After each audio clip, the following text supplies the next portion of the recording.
신실하신 주님을 찬양합니다. 영원히 변치 않으시고 변함없는 사랑 우리에게 베풀어 주신 주님 감사합니다. 이 시간도 함께하여 주시고 말씀하여 주시기를 소원합니다. 감사를 드리며 예수님 이름으로 기도합니다. 아멘. 네. 이렇게 날씨가 낮에는 너무 덥더라고요. 다들 건강 잘 챙기시면 좋겠습니다. 오늘 우리 함께 나눌 말씀은 골로새서 2장 6절 7절 말씀입니다. 골로새서 2장 6절 7절 두 절밖에 안 되니까요. 함께 합독하도록 하겠습니다. 골로새서 2장 6절 7절 말씀입니다. 네, 골로새서 2장 6절 7절 말씀 찾으셨을까요? 네, 그러면 함께 합독하도록 하겠습니다. 읽겠습니다. 그러므로 너희가 그리스도 예수를 주로 받았으니 그 안에서 행하되 그 안에 뿌리를 박으며 샘을 받아 교훈을 받은 대로 믿음에 굳게 서서 감사함을 넘치게 하라. 아멘. 오늘의 말씀의 제목은 믿음으로 굳게 서라입니다. 우리가 교회에 오고 가장 중요한 거 믿음으로 살아가기 때문입니다. 그럼 믿음이란 무엇일까요? 말씀을 통해서 우리의 믿음을 다시 한번 점검해보고 하나님께서 우리에게 원하시는 삶이 어떤 건지 여러분과 함께 나눠보도록 하겠습니다. 신약 성경에서 서신서가 많이 있습니다. 서신서의 대부분의 서신을 쓰는 목적은 교회에 많은 문제들이 있기 때문입니다. 온전치 못한 사람들, 온전치 못한 세상에 살기 때문에 여러 가지 유혹과 핍박과 어려움과 또 여러 가지 이단의 어떤 공격들 속에서 이 교회가 휘청거리는 모습을 보면서 이 바울 선생님이 교회를 향해서 하나님 주신 마음과 지혜를 담아서 주는 편지입니다. 골로새서도 마찬가지였습니다. 골로새서에 다른 어떤 문제가 아니라 순수한 복음이 약간 흐려지고 있었습니다. 세상의 많은 지식들과 지혜들, 여러 이단들의 어떤 공격들로 예수 그리스도의 복음이 흐려진 모습들을 보면서 우리가 믿는 믿음은 그런 것이 아니야. 우리가 믿는 믿음은 바로 이런 거야라고 말씀하시는 게 골로새서 말씀입니다. 우리 교회 성도님들 다 잘 살아가고 있겠지만 말씀을 들으면서 나의 모습은 어떠한지, 우리 공동체의 모습은 어떠한지 한번 살펴보면서 하나님 앞에 더 아름답고 더 견고하고 또 분명한 어떤 믿음을 고백하는 우리의 삶이 되어지기를 소망합니다. 먼저는 6절입니다. 그러므로 너희가 그리스도 예수를 주로 받았으니 그 안에서 행하되 이렇게 써 있습니다. 그리스도 예수가 이 땅 가운데 오셨습니다. 그리스도 예수 통해서 우리에게 복음이 들려졌습니다. 그리스도 예수를 통해서 우리가 영원한 생명을 얻게 되었습니다. 그리스도 예수를 통해서 우리가 은혜를 받게 되었습니다. 그리스도 예수를 통해서 우리가 하나님을 아버지라 부를 수 있게 되었습니다. 그래서 뭐냐면 우리가 갖고 있는 신앙은 내가 무엇인가를 하는 것이 아니라 하나님께서 주신 것이 너무나 많기 때문에 그 받은 은혜에 대한 감사의 표현, 반응들이 바로 우리 믿음의 행위입니다. 그래서 너희가 받았기 때문에 뭐 해야 된다? 행하라고 얘기합니다. 여러분이 받은 게 뭡니까? 많잖아요. 그리스도 때문에 이미 받은 은혜 너무나 많습니다. 그런데 그 행함은 뭐냐면 단순히 이례적인 것, 한 번만 하는 것이 아니라 늘 하라는 거예요. 지금도, 그리고 계속해서 하라고 하는 겁니다. 네. 계속해서 그렇게 믿음대로 살아라. 그리고 믿음의 길을 가던 길을 계속해서 가라. 네. 가다가 멈추기도 하고 넘어지기도 하지만 다시 일어서야 된다.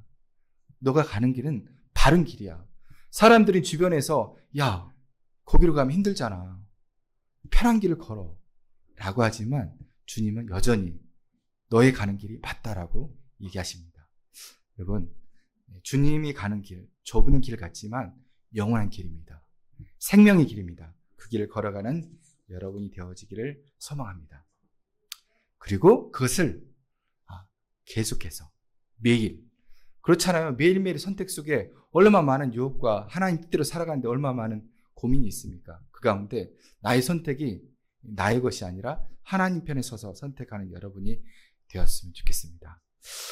제가 결혼하면서 저희 아내에게 잔소리를 듣는 몇 가지가 있습니다. 그 중에 한 가지가 옷에 관련된 것인데요. 뭐가 있을까요? 옷에 관련된 네.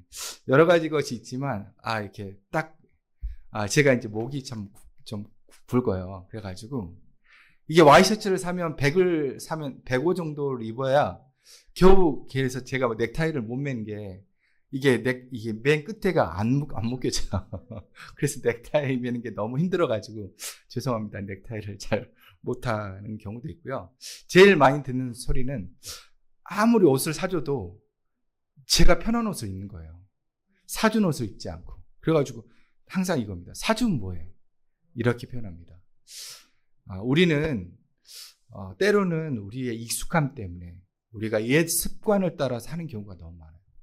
하나님이 이미 우리에게 좋은 옷, 새 옷, 아름다운 옷을 주셨는데 우리가 가지고 있는 이미 저의 옛 습성에 따라서 하시면 안 돼요. 그래서 옷은 어떻게 해요? 매일매일 갈아입잖아요. 매일매일 자신의 삶 속에서 자신의 삶을 돌아보면서 자신의 모습을 돌아보면서 하나님 주신 새 옷, 하나님 주신 새로운 마음 늘 간직하면서 갈아입으시는 여러분이 되었으면 좋겠습니다. 그리고 그 믿음에 사는 삶이 무엇인지 그 바울 선생님이 비유를 통해서 얘기합니다. 자, 7절입니다. 7절을 보면 그 안에 뿌리를 박으며 샘을 받아라고 얘기합니다. 뿌리 하면 생각나는 게 뭐죠? 뿌리. 나무죠, 나무. 나무에 대한 비유를 통해서 너의 믿음의 뿌리를 단단히 박아야 한다라고 얘기를 합니다. 다음 슬라이드 보여주겠습니다. 네. 여기 보면 사진에 뭐가 있을까요? 나무가 있습니다. 그 나무 곁에 뭐가 있죠? 지지대. 저 지지대를 언제 쓸까요? 주로. 예. 보통은 지지대가 있는데 지지대는 나무가 이제 바람에 흔들리는 걸 막아주는데 주 목적이 뭐냐면 뭘까요? 예, 뿌리가 박혀야 되거든요. 뿌리가 박힐 때까지 도와주는 거예요. 제가 이제 저희 아파트 이사 온 지 지금 5년이 조금 넘었습니다. 저도 기억합니다. 우리 성도님들 이렇게 집들이 할 때. 네. 그 먼 곳까지 와주셔서 감사했습니다. 그때 저 버팀목이 다 있었습니다, 나무에. 그런데 작년부터인가 저게 없어지더라고요. 어느 순간. 4년이 걸렸습니다. 짧은 시간이 아닙니다. 근데 뭐죠? 그 기간 동안 나무가 뿌리에 박혔기 때문에 저게 없어지는 겁니다. 저 지지대는 보조적인 역할을 합니다. 저 목적은 뭐냐면 뿌리가 깊이 땅에 박혀서 스스로 자랄 수 있을 때까지 역할을 하는 겁니다. 우리의 신앙에 있어서 지지대 같은 역할을 하는 게 뭐가 있을까요?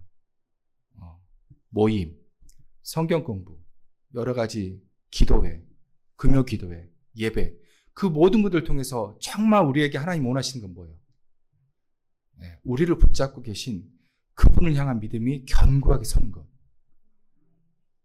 예배 많이 왔으니까, 내가 모임을 자주 찾으니까, 기도 열심히 하니까, 그걸 통해서 우리는 본질적으로 우리가 왜? 하나님이 우리를 부르셨고 그 부르신 가운데 응답하고 우리의 믿음, 하나님 향한 믿음이 더 견고하게 서기 위해서 우리가 이런 것들이 있는 거예요. 그것이 뒤바뀌어서는 안 돼요. 때로는 너무 그것들을 요구하다 보니까 뿌리가 땅에 안 박히는 거예요. 하나님을 만나기 위해서 뭔가를 해야 되는데 그 자체로 즐기는 거예요. 나는 왔으니까, 나는 참석했으니까, 나는 했으니까. 아니요.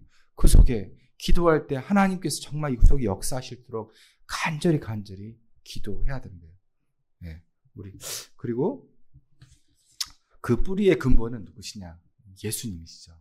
예수님은 먼저 우리를 견고하게 단단히 붙잡고 계십니다. 우리 할 일은 뭐냐면 그 붙잡고 계신 예수님의 손을 놓지 않으면 되는 거예요. 더 그분을 붙잡는 여러분의 삶이 되어지기를 소망합니다. 다음 사진입니다. 네, 다음 사진 보여주세요. 자, 이 나무 이름 뭘까요? 다 아실 겁니다. 뭘까요? 나무. 아카시아 나무라고 합니다. 아카시아. 네, 이렇게 얘기하면 모르실 것 같은데, 이제 조각목. 네, 조각목. 성경에 나오는 조각목입니다. 이 나무는 되게 볼품이 없습니다. 네, 일자로 쭉 막 둘레가 어마어마한 그런 나무가 돼야 쓸모가 있잖아요. 가구도 만들고, 뭐 인도네시아산, 뭐 이렇게. 그리고 뭐 이렇게 남대문 지을 때 보면 막 그 소나무 큰 거, 뭐 거기 보면 가지도 굵지 않고 삐뚤어지고 말라 비틀어졌잖아요. 근데 이 나무가 증거계, 성막 안에서 굉장히 중요하게 여기에 쓰입니다. 근데 그러는 이유는 뭐냐면 이 나무는 자라는 건 별로 안 되지만 보면 주변에 아무것도 없잖아요. 물도 없잖아요. 그래서 물을 찾기 위해서 뿌리가 어느 정도까지 내려가냐면 400m, 500m. 이거는 좀 기본이고요. 길게 뻗어나오는 나무는 2km 정도. 2km. 근데 왜 그럴까요? 살기 위해서. 저 척박한 환경에서 살아남으려면 물을 찾아야 됩니다. 깊이 뿌리를 내려야 됩니다. 끝까지 가야 됩니다. 왜? 살아야 되니까.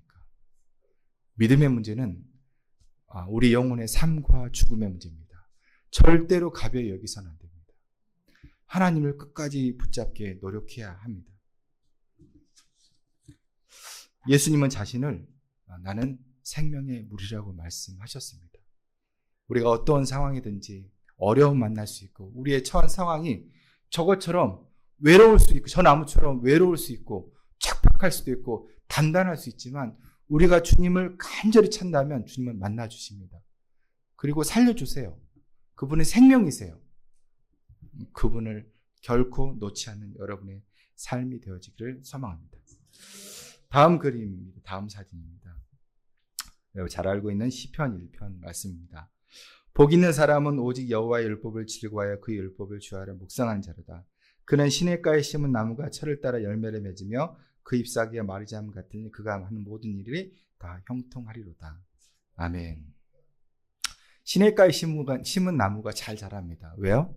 물이 풍성하기 때문에. 또 뭐가 있을까요?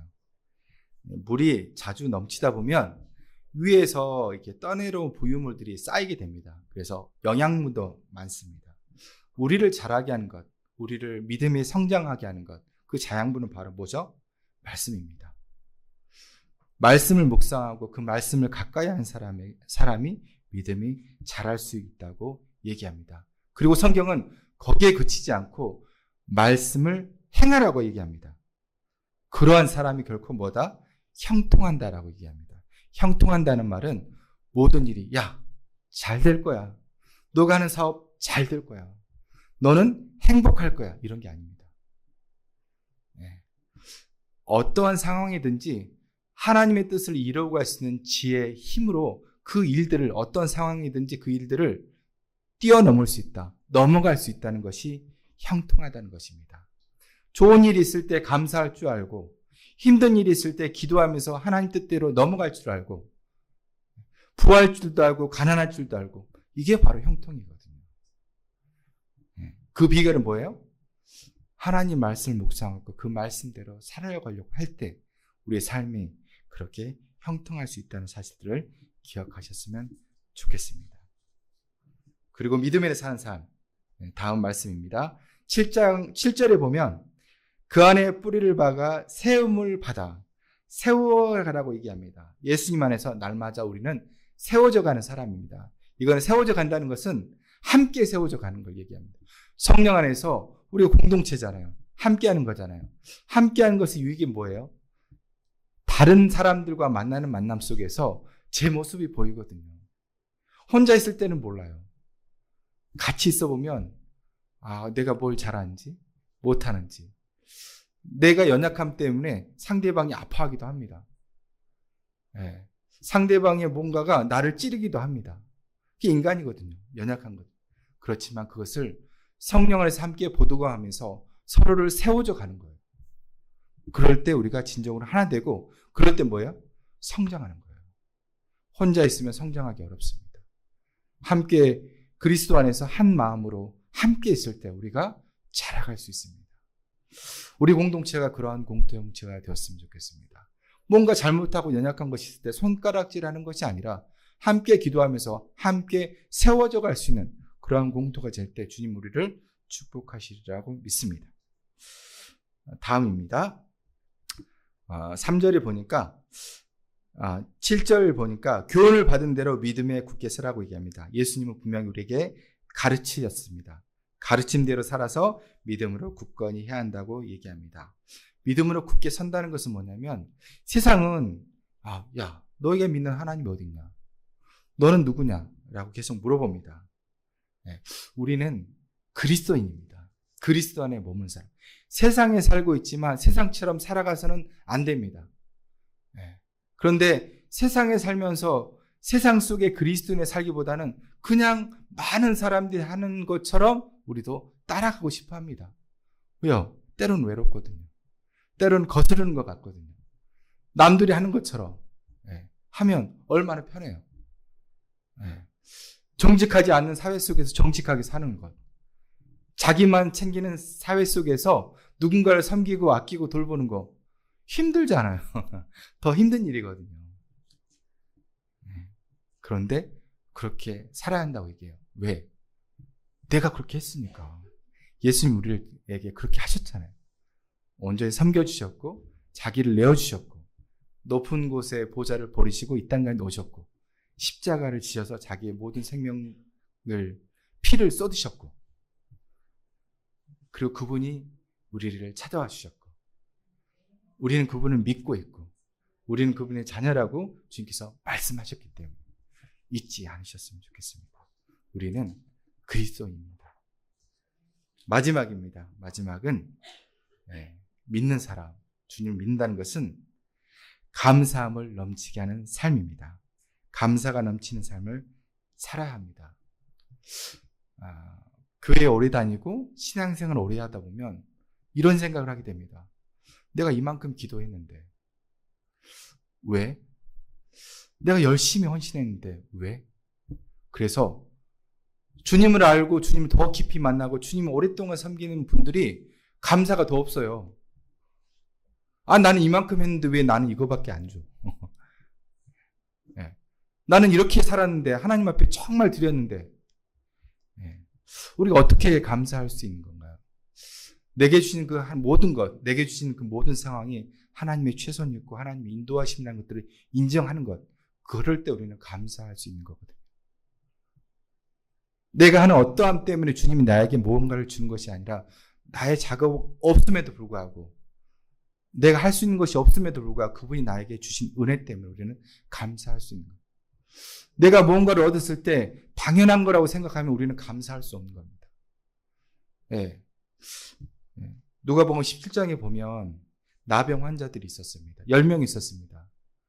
그 중에 예수님께서 다 치유하셨어요. 근데 예수님께 와가지고 하나님께 영광 돌리고 감사한 사람 누가 감사했냐면 사마리아 여인이었습니다. 이방인이었습니다. 유대인들이 생각하기에 개처럼 여기는 사람이 되었습니다. 그 사람들은 왜? 수많은 유대인들, 그 유대인들은 왜 그랬을까요? 우리는 믿음의 종족, 선택받은 사람이니까 이거는 뭔가 잘못된 거야. 그래가지고 내가 나온 것은 당연한 거 아니야. 그런 생각을 했을지도 모르겠습니다. 혹여나 우리의 마음 가운데 그러한 마음이 있지는 않았습니까?